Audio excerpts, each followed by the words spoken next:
नमस्कार। आज की इस चर्चा में हम एक बेहद ही खूबसूरत कहानी पर बात करने वाले हैं। एक ऐसी कहानी जो भारतीय संस्कृति की उस धड़कन से जुड़ी है जो सदियों से हमारे संगीत में गूंज रही है। तो आइए भारत की इस सुरम्य और अद्भुत सांस्कृतिक यात्रा की शुरुआत करते हैं।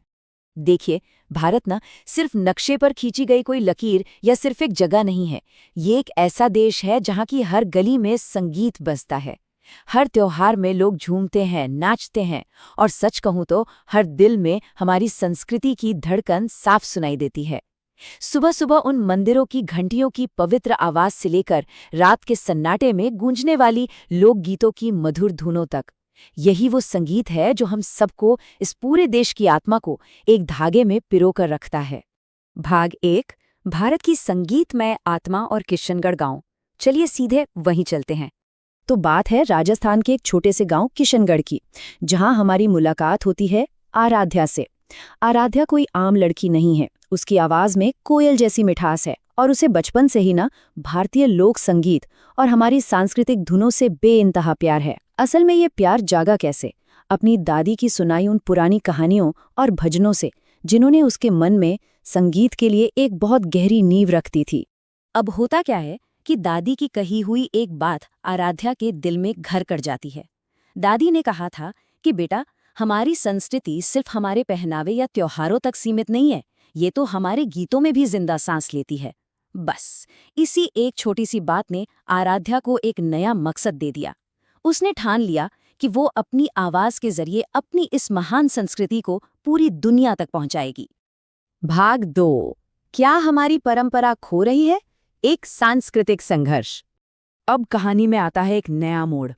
गांव में राज्य स्तरीय महोत्सव होने वाला था, लेकिन एक अजीब सी स्थिति बन रही थी। गांव के जो युवा थे वो विदेशी गानों और आधुनिक संगीत की तरफ बहुत तेजी से आकर्षित हो रहे थे। और दुख की बात ये थी कि अपनी ही मिट्टी के उन खूबसूरत लोक गीतों को पुराना या कह लीजिए आउटडेटेड माना जाने लगा था। ये एक ऐसा विरोधाभास था जो सच में हमारी इतनी अमीर परंपरा के लिए एक बड़ा खतरा बन रहा था। जाहिर है, इस सब ने आराध्या को बहुत परेशान कर दिया।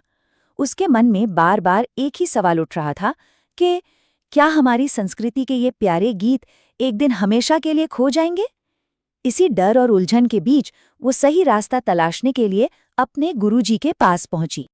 और गुरुजी ने जो कहा वो सच में बहुत गहरी बात थी। उन्होंने मुस्कुराते हुए कहा, जिस मिट्टी में संस्कृति की जड़ें होती है ना, उसे कोई खत्म नहीं कर सकता, बस उसे सहेजने वाले लोग होने चाहिए। सोचिए कितने कमाल के शब्द हैं ये। इन शब्दों ने आराध्या की सारी निराशा दूर कर दी और उसे कुछ नया, कुछ बहुत बड़ा करने की हिम्मत दी। भाग 3, गुरु का मार्गदर्शन और रचनात्मक शुरुआत।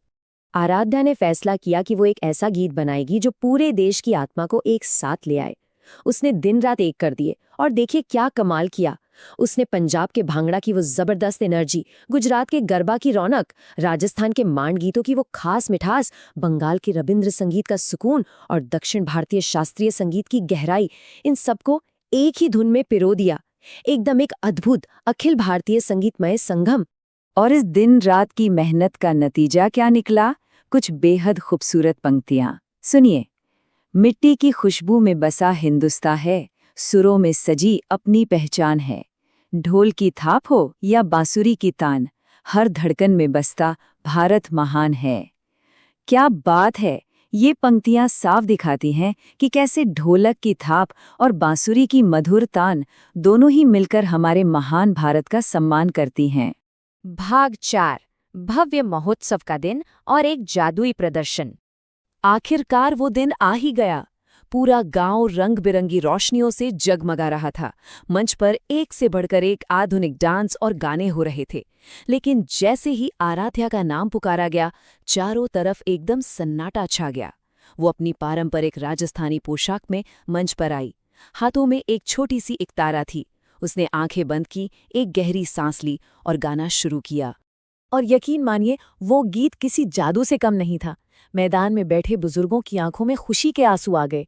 और तो और वो युवा भी उसी धुन पर झूमने लगे जो थोड़ी देर पहले तक इसे आउटडेटेड मान रहे थे। और फिर जब उसने ये आखिरी पंक्तियां गाईं कि रंग अनेक मगर दिल एक जान है, यही अपना प्यारा हिंदुस्तान है, तो पूरा का पूरा मैदान बस तालियों की गड़गड़ाहट से गूंज उठा। उस महोत्सव में जो मुख्य अतिथि थे वो खुद एक बहुत जाने माने संगीतकार थे। वो मंच पर आए और उन्होंने एक बहुत ही कमाल की बात कही। उन्होंने कहा, आधुनिकता बहुत अच्छी चीज़ है, लेकिन इंसान को अपनी जड़ों को कभी नहीं भूलना चाहिए। और इसी शानदार संदेश के साथ आराध्या को उस प्रतियोगिता का पहला पुरस्कार दिया गया। भाग 5, बदलाव की लहर और इसका राष्ट्रीय प्रभाव। अब यहाँ से आराध्या का सफर रॉकेट की रफ्तार से आगे बढ़ा। पहले महीने में किशनगढ़ महोत्सव की वो शानदार जीत, फिर दूसरे महीने में उसका वो गीत सोशल मीडिया पर पूरी तरह से वायरल हो गया। तीसरे महीने तक तो हालत ये थी कि स्कूलों के बच्चे भी वही गीत गुनगुना रहे थे। और फिर छठे महीने में सीधा दिल्ली के एक बड़े राष्ट्रीय कार्यक्रम में उसे स्टैंडिंग ओवेशन मिला। हमारी गांव की आराध्या अब पूरे देश की पहचान बन चुकी थी। दिल्ली के उस विशाल मंच से आराध्या ने जो कहा वो हम सबको सुनना चाहिए। उसने कहा, अगर हम अपनी संस्कृति को अपने गीतों में जिंदा रखेंगे ना, तो हमारी आने वाली पीढ़ियां अपनी पहचान कभी नहीं भूलेंगी। बिल्कुल सही बात है। संस्कृति सिर्फ किताबों में दर्ज इतिहास का पन्ना थोड़े ही है। ये तो एक जिंदा भावना है जिसे हमें रोजाना महसूस करना चाहिए, रोज जीना चाहिए। लेकिन जानते हैं, इस कहानी का सबसे खूबसूरत हिस्सा क्या है? इतनी शोहरत, इतनी बड़ी कामयाबी मिलने के बाद भी आराध्या ने अपने पैर जमीन पर ही रखे। वो एक मशहूर गायिका तो बन गई, लेकिन उसने अपना गांव नहीं छोड़ा। वो वहीं रुकी ताकि हर साल गांव के नए बच्चों को लोकगीत सिखा सकें और अपनी इस अनमोल विरासत को आगे बढ़ाती रहे। तो हमारी कहानी घूमकर वहीं वापस आ गई जहां से शुरू हुई थी, अपनी दादी के पास। दादी ने एक बहुत ही प्यारी और संतुष्ट सी मुस्कान के साथ आराध्या से कहा, तूने साबित कर दिया बेटा कि भारतीय संस्कृति की जो धुन है ना, वो कभी रुक नहीं सकती। और दादी की इसी एक मुस्कान ने आराध्या की सारी मेहनत को, उसकी पूरी कामयाबी को मुकम्मल कर दिया।